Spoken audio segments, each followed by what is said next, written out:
Okay, number 1, the square root of 12. Oops, let me just write that better. The square root of 12 is equal to the square root of 3 times 4. And when you take out the 4 by square rooting it, you get a 2. So this is equal to 2 root 3. Number 3, the square root of 45 is equal to 9 times 5. You take out the 9 by square rooting it, you get a 3. So this is equal to 3 root 5. And actually that was number 3, not number 2. Number 5, the square root of 800. Here's what I'm going to do for 800. I'm going to make 8 times 100 because that's obvious. And I'm not done yet, but I'm going to take out this by square rooting it and get a 10. So here I have a 10 root. And now I'm going to break up the 8. This is 4 times 2. So I'll take out the 4 by square rooting it and get a 2. And I'm going to multiply this 2 by the 10 that's already out there, and we'll get 20.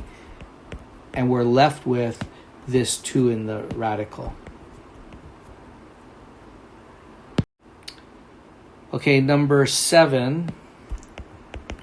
This is the square root of 9 times 40. And I'm going to rewrite 40 as 4 times 10 because 4 is a perfect square. And we can take it out by square rooting it and we'll get a 2.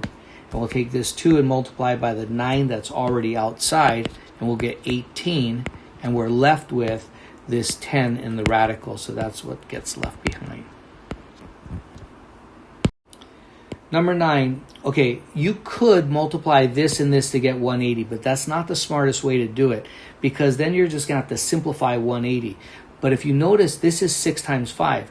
So when I put this together, I'm going to have this is the square root of 6 times 5 times 6. And this is 6 squared. I can take out my 6 squared as a single 6 on the outside. And so I'm going to have 6 on the outside, and I'm going to have this 5 left behind. Oops, let me undo that. I have that 5 left behind. So it was easier for me to break down the 30 first because I saw this 6 here, and I know this is 6 times 5. I guess I could have gone 5 times 6 so that these weren't spread out. But anyway, that comes out as a single 6. Number 11, this is not a simplified radical because we can't have a radical in the denominator. So what I'm going to do is I'm going to multiply by root 7 over 7. That's multiplying by 1, and that doesn't change anything. Multiplying by 1 gives you the same answer. But what that does is now we have a root 21 in the numerator and square root of 7 squared, which is 7 in the denominator. 7 is the square root of 7 is an irrational number. You can't have an irrational number in the bottom, but this is a rational number. So that process is called rationalizing the denominator. Okay, here we have root 18 over root 3. We can't have this radical in the denominator, so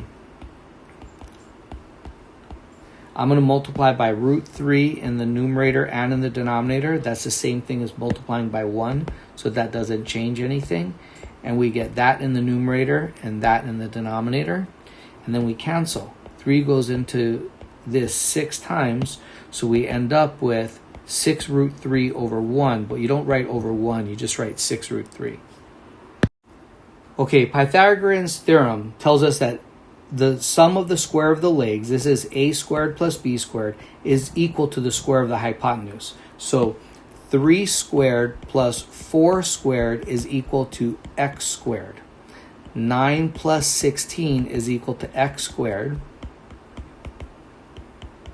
So x must be equal to the square root of 25. So x is equal to 5. The missing side was 5. Now, there was a much faster way to do this. A 3, 4, 5 is the most common right triangle. So if this is 3 and this is 4 and this is a right triangle, this has to be a 5. And that's because we know that 3, 4, 5 is a right triangle. The quickest way to do this is to recognize this as a 3, 4, 5. This is 3 times 2 This has got to be then 4 times 2, which is 8, and this is 5 times 2. So I know this is going to be a 4 times 2, which is 8. But let's do this long math. So we have a squared plus b squared is equal to c squared. So we're going to have 6 squared, 6 squared plus x squared is equal to 10 squared. So x squared is equal to 100 minus 36, which is 64. So x is equal to the square root of 64. So x is equal to 8. So we knew x was going to be equal to 8 because I can see that this is a 3, 4, 5 triangle. It just times 2. This is our 3 side, 3 times 2. This is our 4 side, 4 times 2. And this is our 5 side, 5 times 2. This doesn't give us any special triangles, so I'm just going to solve this. We have this squared plus this squared is equal to that squared. So x squared plus 10 squared is equal to 20 squared. So x squared plus 100 is equal to 20 squared is 400. So that means that x squared is equal to 400 minus 100, which is 300. So x is equal to the square root of 300. Now, I'm thinking of the largest perfect square that's a factor of 300, and that's easy. It's 100. So this is equal to 100 times 3.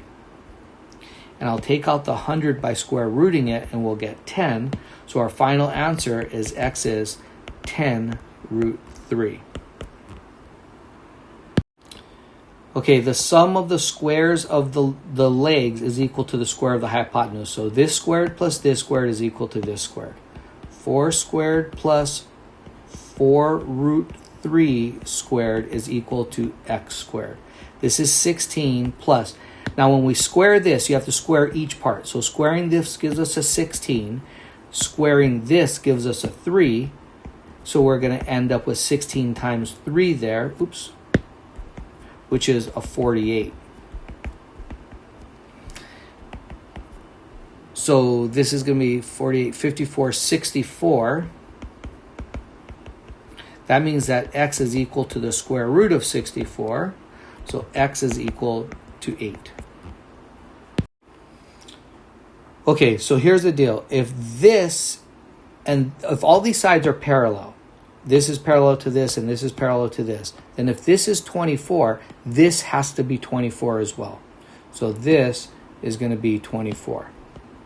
And now we have a triangle. Here's the legs of the triangle, and here's the hypotenuse. So 7 squared plus 24 squared is equal to x squared. And I'm just going to grab a calculator. 7 squared is 49. 24 squared is 576. This is equal to x squared. This will add up to 625.